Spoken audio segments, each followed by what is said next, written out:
Hello and welcome on board. You're watching Eye on Africa. First, the headlines. Russian military instructors are in Niger, along with a state-of-the-art air defense system. The country's ruling junta is stepping up cooperation with Russia after expelling French troops last year. A shootout between militiamen and police officers killed 3 people in the Ethiopian capital. Among the dead, 2 fighters from a militia known as Fano. And the art of remembering. Artists in Rwanda are keeping the memory of victims alive by drawing their inspiration from photographs. A group of Russian military trainers are now in Niger. They brought along an air defense system and other equipment as part of the new security cooperation between Niamey and Moscow. Tom Kennedy has more. On the tarmac of Niamey Airport, a Russian jumbo jet carrying military equipment. On board, military instructors from the Russian Ministry of Defense, who make no secret of their mission here. We're here to train the Nigerian army using the military equipment that has arrived here. We're here to develop military cooperation between Russia and Niger. A strengthening of cooperation made possible by an agreement between the junta and Moscow. With this delivery, Russian forces will begin the installation of an anti-aircraft system in Niger. Since its coup d'etat in July 2023, the military junta in power in Niamey has been keen to strengthen its military ties with Russia, as have the ruling juntas in neighbouring Mali and Burkina Faso. A rapprochement with the Russians, which also confirms the junta's distance with French and European forces, who have been expelled from Nigerian soil. Niger has also left the regional bloc of the Economic Community of West African States, joining the military regimes of Burkina Faso and Mali to form part of the Alliance of Sahel States, or AES. The countries say the aim is to create a federation. And meanwhile, the European Union has voiced concerns of a surge in migrants from Africa after the ruling military junta in Niger repealed a law that had previously criminalized the transport of migrants in the country.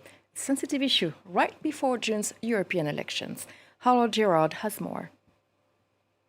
Because of its location, Niger has played a key role in regulating the number of people entering North African countries before then setting out for Europe. But after taking power last year, Niger's military junta broke an existing deal with European Union designed to curb illegal migration. Almost immediately in the first 2 months of 2024, there was a spike in the number of people trying to get to the West African route to reach Europe, despite an overall drop of African migration into the EU in the same period. Those who take the journey take huge risks crossing war zones and naturally dangerous areas like the Sahara Desert and Mediterranean Sea. Getting to Europe is said to become even more difficult. The EU has made it official. From 2026, migration controls will be significantly beefed up. First of all, the borders will be more secure. We really want to know who is entering. So there'll be a more rigorous screening with a very solid foundation, while always respecting human and individual rights. There'll be a much faster process when it comes to asylum seekers. At the moment, after entering the European Union, asylum seekers can spend months or sometimes years without knowing their status. Among the goals of the reforms, to deter people who want at all costs reach Europe and to show European far-right voters that moderate parties can be strong on migration matters. Those far-right parties have been gaining ground in much of the EU, and they are expected to win new seats in June's European Parliament election. There was a street shootout in Ethiopia's capital, Addis Ababa, this Friday. According to the authorities, the gunfight opposed local police officers and 3 members of the Fano militia from the Amhara region. Clotilde Hazard reports from Addis Ababa. Local police said they had foiled a terrorist attack carried out by 3 Fanos, soldiers belonging to the militia of the Amhara region, the country's second largest region, located to the northwest of the capital.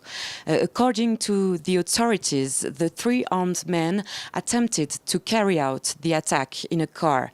The assailants allegedly took the driver of the car hostage and shot him dead when he refused to cooperate.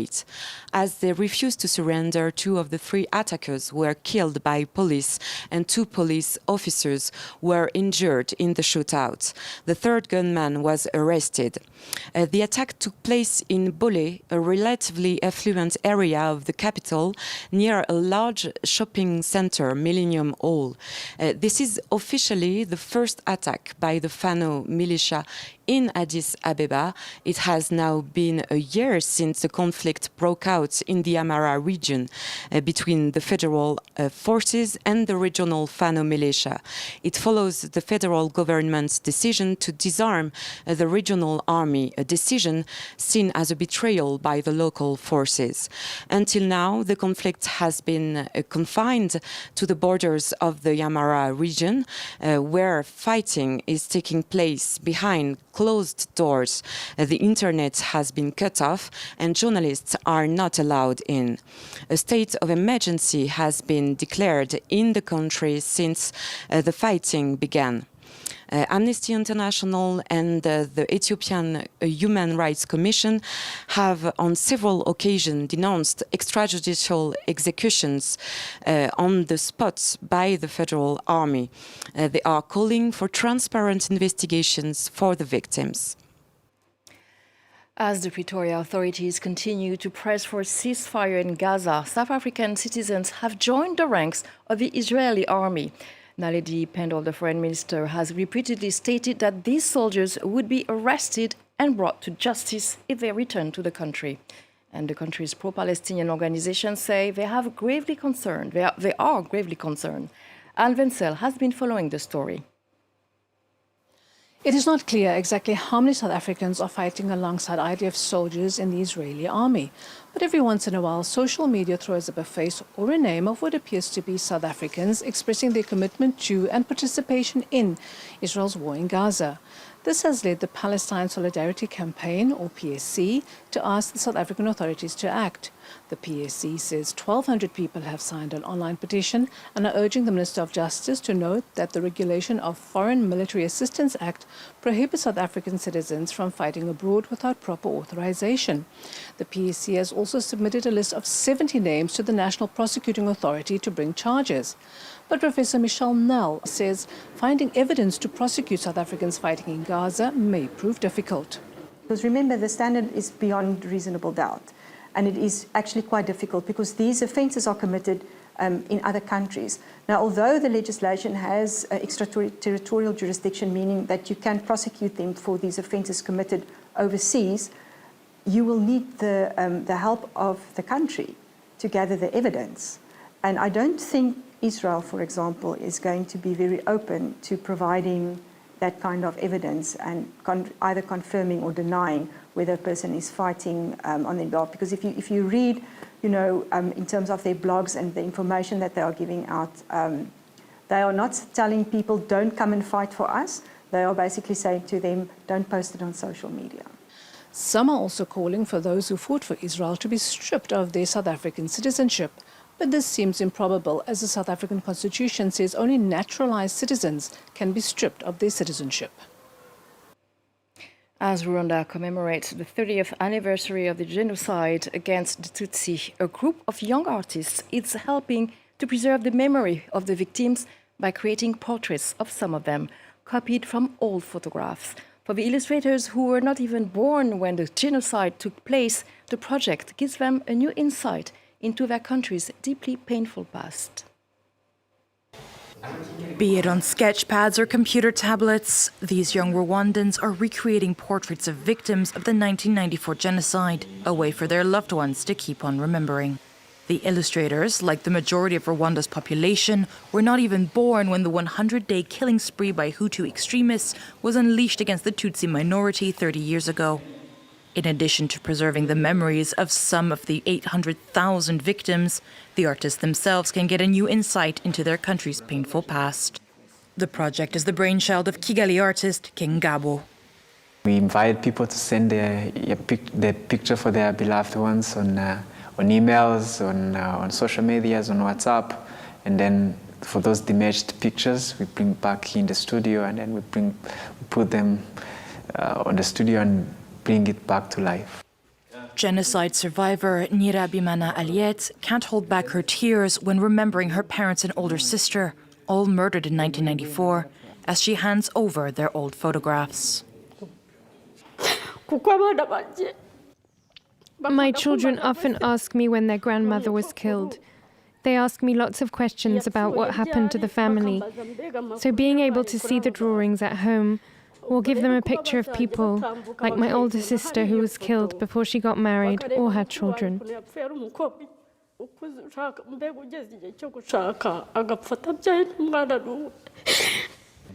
King Gabo founded the Art for Memories initiative a year ago. Since then, the collective says it has produced around 450 portraits of genocide victims, all for free.